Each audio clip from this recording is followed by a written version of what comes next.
Some days in your face, other days at your pace. Take it where you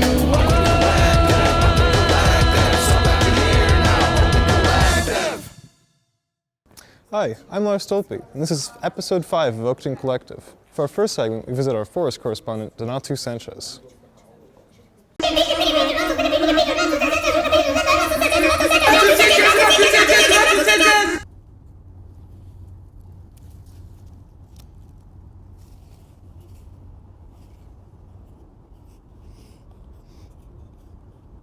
Oh, hi.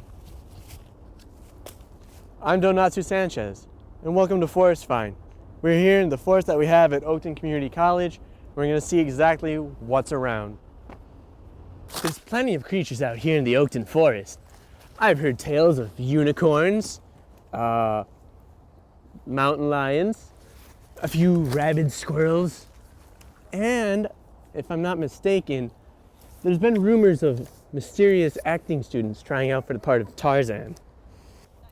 Now that I think about it, I've also heard reports of vampire bunnies, toothed turtles, and ducks, even the occasional bear, but this season, who really cares?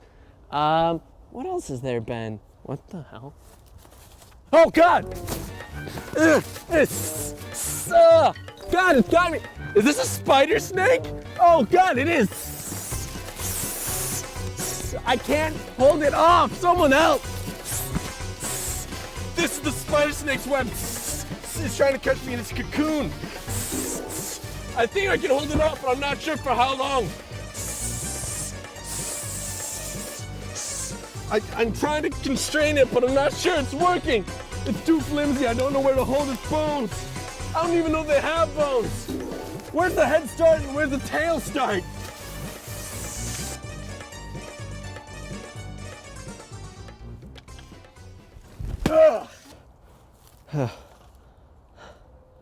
I'm Donato Sanchez. I'll see you guys next time on Forset Find.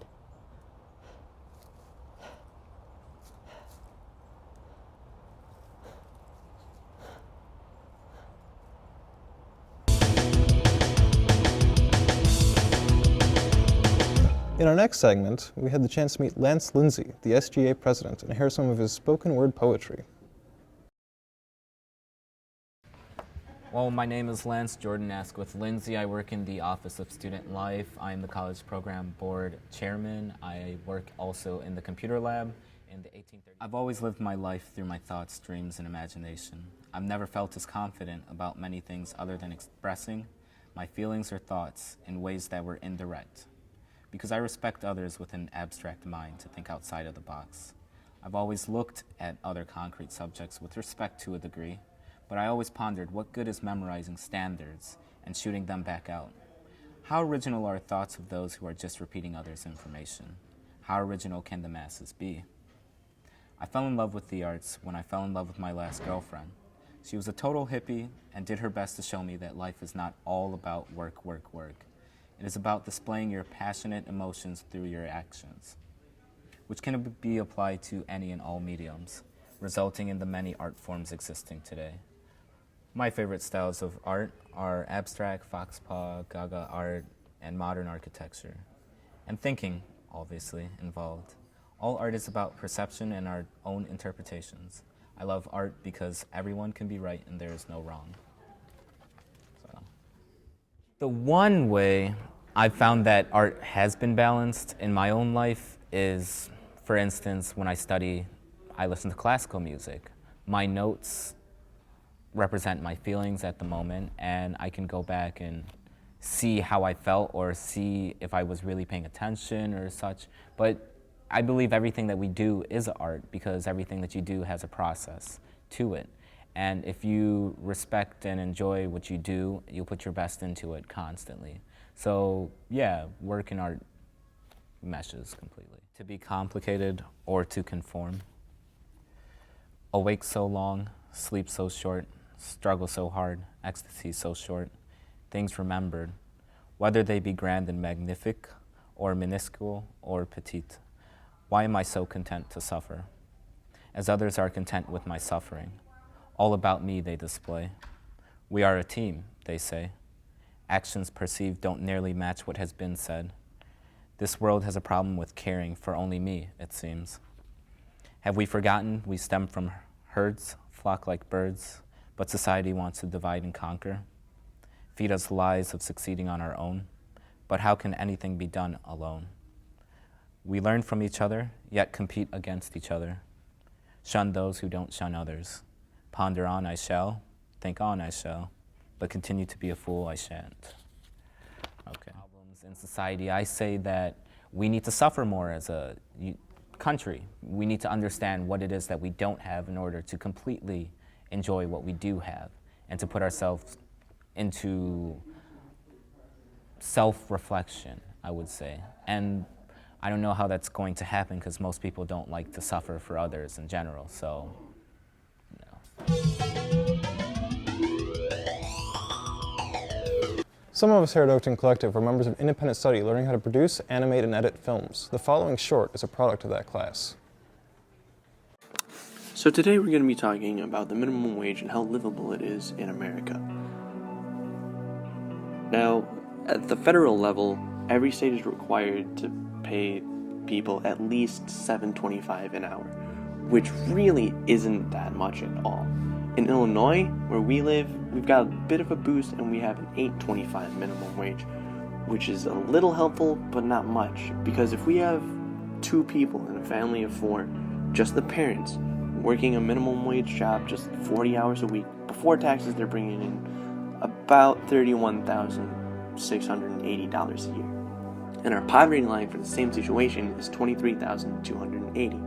Now let's say we just got like a happy, healthy family of 4, happy-go-lucky daughter in middle school, a teenage son, and 2 parents who are both working minimum wage jobs, let's say at CVS or Walgreens or McDonald's. Now, obviously, the parents are not going to be satisfied with their work life. They're doing what they can to support the family, but any drive that they had, any dreams they wanted to chase, they can't because they just need to provide for now. And they're really bored, and if something goes wrong at home, if a washer breaks, or if someone gets sick, or someone breaks something, they're not going to be financially able to fix that and keep paying for all the bills that they have. It's just going to add up, and problems at home are just going to keep getting worse and worse, and the bills are becoming bigger and bigger, and the loans are becoming bigger and more interest.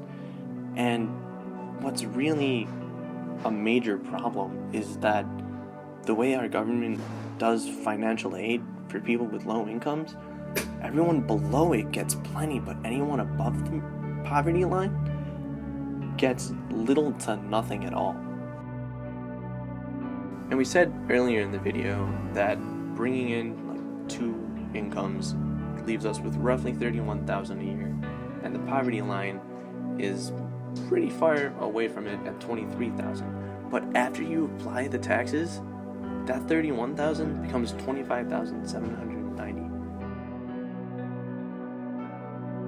$25,790 a year, working every possible day with no overtime and leaving nothing open in your schedule. The government really needs to step up their job and figure out something to do, because simply raising the minimum wage won't work. Small businesses will have a lot harder time starting up because they won't be able to pay their workers. Major corporations will be fine because they can just hike up their prices and everything will just repeat itself and go on loop. So as of right now, we don't really have a solution to this problem, and we know it's a problem, and we know we need a solution. Thanks for watching Oakton Collective. I'm Lars Stolpe, and I totally forgot what I was going to say. You can do it. Thanks for watching the 5th episode of Oakton Collective. If you're interested in joining, feel free to contact us. I'm Lars Stolpe. Hej då, and talk så mycket.